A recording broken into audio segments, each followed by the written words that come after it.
আসসালামু আলাইকুম, সবাই কেমন আছেন? হজের মাসের জমানো ছুটি 3টে পেয়েছিলাম, একটু ঘুরতে গেলাম। তো যেতে যেতে পথে দেখলাম কবিতর, এটা কবিতর মাঠ বলে এহরামের আগে। তো এখানে একটু দেখেই ছোটো ছেলের মতো হয়ে গেছিলাম।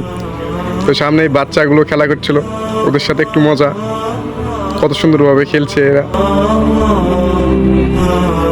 তো ফাইনালি আমরা চলে আসলাম মসজিদুল হারামে।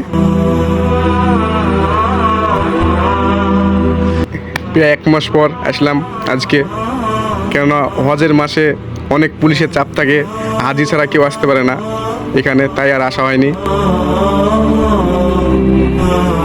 দেখছেন সবাই নামাজের জন্য বসে আছে, আমরা অবশ্যই নামাজ পড়বো, যেতে যেতে ভিডিও করলাম আর কি। এই আমরা ছাদে ওঠার প্রস্তুতি নিচ্ছি, এটা গেট। এই আস্তে আস্তে ছাদে উঠে পড়লাম। এখান থেকে আপনি, এটা হচ্ছে মসজিদুল হারামের ছাদ। তো ছাদে যাওয়ার সময় ভাবলাম একটু ক্লক টাওয়ার দেখিয়ে দিই। এটা হচ্ছে সৌদি আরবের সবথেকে বড় বিল্ডিং, ক্লক টাওয়ার। তো এখন ফাইনালি কাবা শরীফের সামনে, আপনারা দেখুন, যেটা 1000 বার, লক্ষবার, কোটিবার দেখার পরও দেখতে ইচ্ছা হয়। চোখ জোড়ানো ভিউ।